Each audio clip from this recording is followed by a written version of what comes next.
quand on vend son corps, à chaque homme que l'on rencontre, il repart avec une partie de nous. Il nous a pris une énergie, il nous a pris quelque chose, et il repart avec.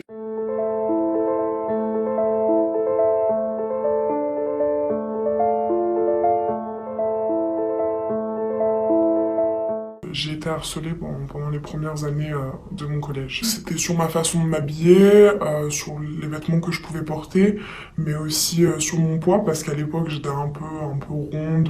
Et je me disais pourquoi moi je me fais critiquer, insulter tout le temps. Enfin, et j'ai fini par croire que j'étais vraiment quelqu'un de pas bien en fait, qui avait pas d'avenir ou qui avait pas de potentiel en fait. Donc oui, j'ai fini par croire à tout ce qu'on me disait. Il y avait aussi le fait qu'à cette époque-là, je n'avais pas forcément de téléphone et puis j'avais pas la même liberté que mes autres camarades de sortir. J'avais vraiment l'impression d'être cloisonné et d'être privé de cette liberté ou que mes parents étaient surprotecteurs avec moi. J'ai commencé à fuguer, à ne sécher les cours, à voler de l'argent à mes parents. J'ai fait une énorme crise identitaire et j'ai commencé à fuir mes parents à tout prix. Et je sortais en soirée, enfin j'avais que 15 ans à l'époque, hein, mais je sortais en boîte, je prenais l'argent que je volais à mes parents, je l'utilisais pour aller dans des hôtels avec des copines, enfin une copine à moi, et puis j'avais vraiment une vie de grande.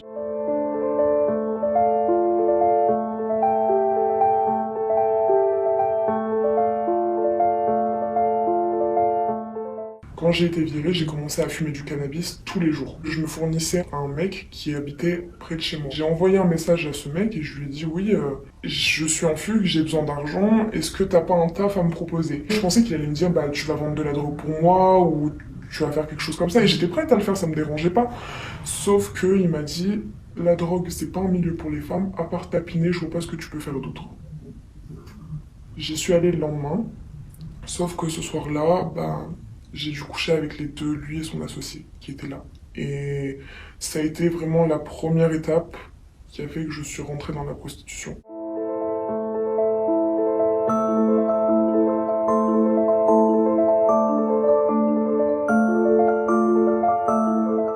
Faut savoir que j'ai été...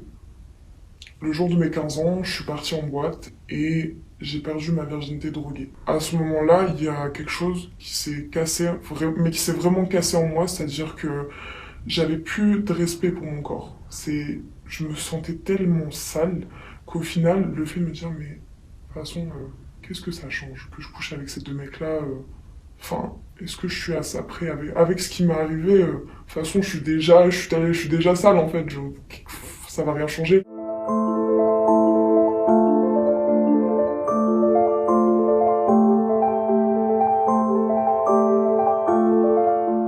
Ce soir-là, j'ai essayé d'en savoir un peu plus sur comment ça se passait, pour moi c'était dans des maisons closes où c'était enfin une personne qui te gère et enfin je pensais pas que ça allait être sur internet.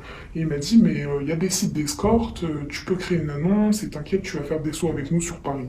Sauf que ces mecs-là voulaient m'exploiter et m'envoyer je ne sais où.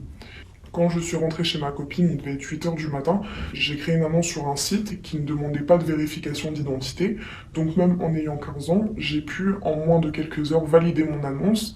Et ce jour-là, quand mon annonce a été validée, j'avais plus de 200 appels. Mon téléphone buguait, j'essayais de répondre à des messages, mais on m'appelait en même temps. Et à ce moment-là, je me suis dit, ah ouais, d'accord.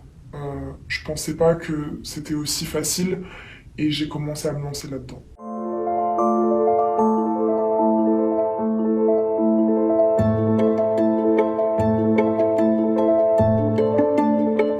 Ça ne se résume pas qu'une addiction au sexe ou qu'une addiction à ce milieu, à ce train de vie-là, c'est l'addiction à l'argent facile. Moi, par exemple, à l'époque, mes tarifs, c'était 1 heure 200 euros. Et que je faisais 200 euros en 1 heure et que je touchais ces billets-là, c'est-à-dire que je touchais dans ma main ces billets que je les comptais. Et bah, inconsciemment, ça a contribué au fait que je pouvais pas me lasser de tout le temps avoir ces billets dans la main. C'est-à-dire que même si cet argent il partait aussi vite qu'il est arrivé parce que je devais payer les hôtels où je dormais le soir, la nourriture, les vêtements, enfin tout ça fait qu'à un moment on veut toujours plus d'argent. J'avais de l'argent et le peu que j'avais pour essayer de me dire ouais bah j'ai travaillé, j'ai dû vendre mon corps, bah je vais essayer d'oublier ça en allant acheter des vêtements, en allant acheter du maquillage, en me faisant plaisir. C'était juste histoire de combler un petit peu la souffrance que je devais accumuler en vendant mon corps, en me prostituant.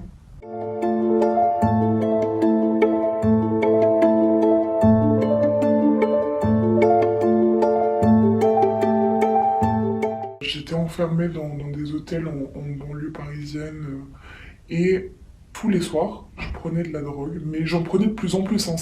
À un moment, je me suis dit, je crois qu'un jour, je vais faire une OD. Et je finissais dans mon bain avec une bouteille de vodka pure et avec de la drogue à côté de moi, et j'étais en train de me remémorer le parfum de ma mère, d'essayer de me souvenir de nouveau du parfum, de l'odeur de ma mère, des traits de visage de mes frères.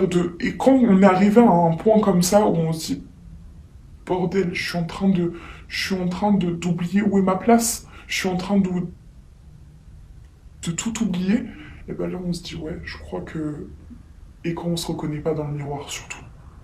Quand pendant X temps on ne fait que prononcer des pseudos, d'escorts qu'on choisit au hasard, et puis qu'on se regarde dans le miroir et que ça fait X temps qu'on n'a pas prononcé son propre prénom, et qu'on se regarde dans le miroir, on se reconnaît plus, Bah tout ça, ça montre à quel point c'est en train de nous tuer en fait. Il a fallu d'une seule soirée pour que je décide de me dire, ok, bah là j'appelle la gendarmerie, j'appelle mes parents, et je veux rentrer chez moi. Et à partir de ce moment-là, bah, j'ai fait une cure de désintoxication, j'ai repris les cours, j'ai appris aussi à me remettre en lien avec mon corps, c'est-à-dire à l'écouter, à le valoriser et à me rendre compte aussi que bah, mon corps, il n'appartient qu'à moi et c'est à moi de décider à qui j'ai envie de le donner.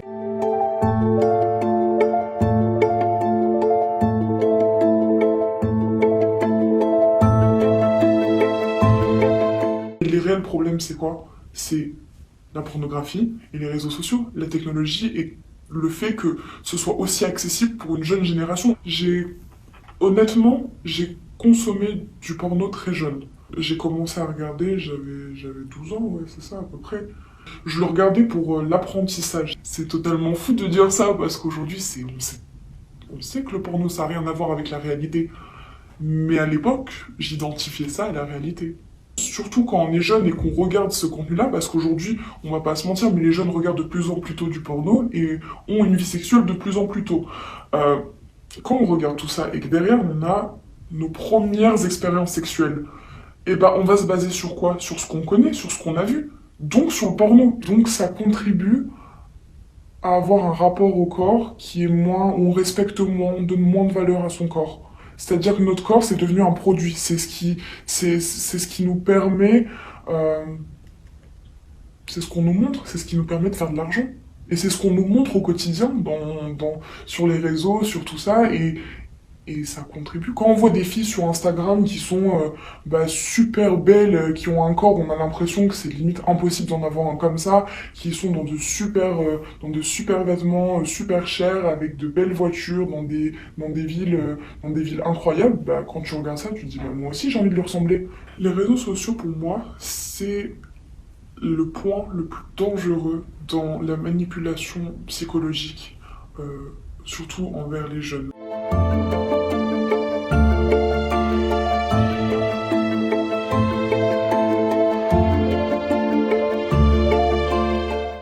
C'est leur tolérance. Leur tolérance parce que je connais très peu de personnes aussi ouvertes d'esprit que mes parents, qui ne m'ont pas jugé sur le fait que, ouais, je leur ai volé de l'argent, que j'ai vendu mon corps. Enfin, tous ces événements-là, à aucun moment, ils ne m'ont jugé et m'ont délaissé par rapport à ce que j'avais fait. Et donc, ça m'a permis déjà, moi, en tant que femme, de pouvoir me reconstruire, mais de reconstruire notre famille aussi.